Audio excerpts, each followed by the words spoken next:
ஷிரிடிபுர வாசினம் கருணாமூர்த்தி ஸ்வரூபம் சர்வரோக தோஷ நிவாரணம் ஸ்ரீ சாயிநாதன் தரிசனம். என் குழந்தையே, நீ பல வருடங்களாக மிகவும் கஷ்டப்பட்டு வருகிறாய். நான் நிச்சயமாக உன் எல்லா பிரச்சனைகளையும் உன் எல்லா துக்கங்களையும் நீக்கப் போகிறேன். நீ இதுவரை கேள்விப்படாத மிகப்பெரிய நற்செய்தி, பணத்தை பெறுவாய். உனக்கு ஒருபோதும் தெரியாது, அது யாராலும் நடக்காது, என் மூலமாக மட்டுமே நடக்கும். அது உனக்கு மிகுந்த மகிழ்ச்சியையும் ஆச்சரியத்தையும் தரும். அது மிகவும் மகிழ்ச்சியாக இருக்கும் என் குழந்தையே. உன் நீண்ட காலமாக எதிர்பார்க்கப்பட்ட உறவு நிச்சயமாக மாறும். பல முறை நீ வாழ தகுதியற்ற வாழ்க்கையை வாழ்கிறாய் என்று நினைத்திருக்கிறாய். நீ எவ்வளவு சம்பாதித்தாலும், வீட்டில் நான் எவ்வளவு வேலை செய்தாலும் எனக்கு ஒரு வீடு கிடையாது. என் வாழ்நாள் முழுவதும் வேலைக்கு மட்டுமே. வீட்டில் யாருமே என்னை மதிப்பதில்லை. யாரும் என்னிடம் அன்பாக நடந்து கொள்வதில்லை. அப்பா, நான் படித்தாலும் எனக்கு வேலை கிடைக்கவில்லை என்று தானே கூறி என்னிடம் கஷ்டப்பட்டு கொண்டிருந்தாய். இருந்தாலும் நீ பல வருடங்களாக என்னை பல வழிகளில் பார்த்து கொண்டிருக்கிறாய். கஷ்டங்களால் சோர்வடைந்த உன் வாழ்க்கையில் ஒரு நேர்மையான மாற்றத்தை காண்பாய். உன் தாய் உன்னை புரிந்து கொண்டு உன்னுடன் நன்றாக வாழ்கிறாள். பரஸ்பர அன்பு மற்றும் பாசத்துடன் நீ எப்போதும் நினைப்பது, சாய் அப்பா, நான் வீட்டில் எவ்வளவு செய்தாலும் நான் எதையும் செய்வதில்லை. நீங்கள் எப்போதும் வீட்டிலேயே சாப்பிட்டு தூங்குகிறீர்கள், பயனற்றவர்கள் என்றுதான் என்னை கூறுகிறார்கள் பாபா. நீங்கள் எனக்கு கொடுக்காமல் என்னை மிகவும் கஷ்டப்படுத்துகிறீர்கள் என்று தானே கேட்கிறாய். உண்மையான மதிப்பு எதுவும் இல்லை குழந்தையே. நான் ஏன் இந்த மதிப்பற்ற வாழ்க்கையை வாழ்கிறேன்? என்னை வீட்டு வேலைக்காரி என்றும் எல்லாரும் கூறுகிறார்கள். குழந்தைகளுக்கு வெறும் வேலைக்காரியாக வாழ்வது போன்று சிறப்பு அடையாளம் எனக்கு ஒருபோதும் இருந்ததில்லை.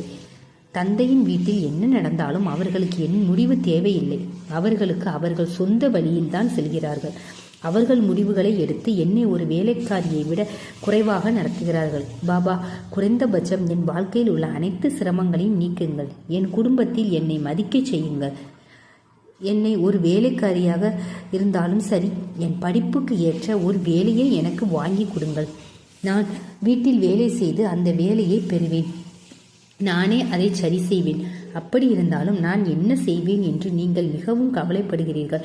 நம்ம வீட்டில் எவ்வளவு மதிப்பு இருக்கு பாபா.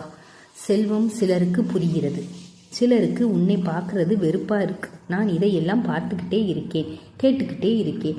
நான் கேட்கவில்லை என்று நீ நினைக்காதே. உன் மனதை அமைதியாக வைத்திருக்க மட்டுமே நான் சொல்ல முடியும். ஆனால் உன் எல்லா துக்கங்களையும் நான் நிச்சயமாக நீக்குவேன் என்றும் சொல்ல முடியும். மகிழ்ச்சியாக இரு, உன் மனதை மகிழ்ச்சியாக்கு. ஏனென்றால் நீ மகிழ்ச்சியாக இருந்தால் நாளை எப்படி சோகமாக இருப்பாய், அந்த துக்கத்தை எப்படி தாங்குவது என்ற மாயையில் நீ எப்போதும் வாழ்கிறாய் இல்லையா? இப்போது தற்போதைய தருணத்தில் நீ மகிழ்ச்சியை அனுபவிக்க முடியாது. நான் அப்படி செய்தால் அவர்கள் என்ன சொல்வார்கள்? இது என்ன சொல்வார்கள்? என் வீட்டில் எனக்கு ஆதரவு அளிப்பார்களா? ஏதாவது செய்வார்களா? என்னை திருப்பி அனுப்புவார்களா? யாராவது உன்னை அடிப்பார்கள் என்று நீ எப்போதும் பயப்படுகிறாய் குழந்தையே. நீ எப்போதும் தைரியசாலி அல்ல. யாரோ உன்னை இழிவாக பார்ப்பது போல உனக்கு எப்போதும் எதிர்மறை எண்ணங்கள் இருக்கிறது குழந்தையே. நீ யாரையும் காயப்படுத்துவதில்லை. நீ ஒருபோதும் கவலைப்படவில்லை. யாராவது நீ எல்லோரும் சந்தோஷமாக இருக்கணும்னு ஆசைப்படுற, எல்லோரும் சந்தோஷமாக இருக்கணும்னு ஆசைப்படுற உனக்கு தான் எல்லோரும் துக்கத்தை ஏற்படுத்துகிறார்கள். நான் ஏன் உனக்கு அநீதி இழைக்கிறேன்னு சொல்லு. நான் கண்டிப்பாக அப்படி செய்வேனா? அதுக்கு பதில் சொல்கிறேன். அது உண்மைதான். நீங்கள் யாருக்கும் அநியாயம் பண்ணலை, யாரும் கெட்டு போக வேண்டும்னு நினைக்கல, அழிக்கப்படணும்னு நினைக்கல. நீங்கள் அதை ஒருபோதும் விரும்பவும் இல்லை. நீங்கள் அனைவருக்கும் உதவி செய்து உங்கள் குடும்பத்தை மகிழ்ச்சியாகவும் திருப்தியாகவும் வைத்திருக்கிறீர்கள். யாருக்கும் முன்பாக உங்கள் கையை உயர்த்தாமல் ஒரு சிறிய விஷயத்திற்காக கூட மிகுந்த நேர்மையுடன் நீங்கள் கடினமாக உழைத்து வருகிறீர்கள். ₹1 கூட இல்லை.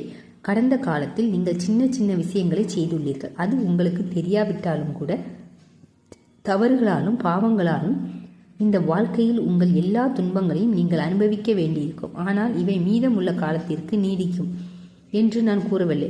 உன் வாழ்க்கையை பற்றி. ஆனால் அந்த துன்பம் உனக்கு ஒரு சில நாட்களுக்கு மட்டுமே தெரியும். உங்களுக்கு இருக்கும் எல்லா நாட்களும் மகிழ்ச்சியான நாட்கள் என்று நான் பலமுறை உங்களிடம் சொல்லிக் கொண்டிருந்தாலும் நீங்கள் என் வார்த்தைகளை கவனிக்காமல் என் முன் புகார் செய்து கொண்டே இருக்கிறீர்கள். அதாவது பாபா கேட்ட பிறகும் எனக்கு எதுவும் நடக்கவில்லை என்று கூறுகிறீர்கள்.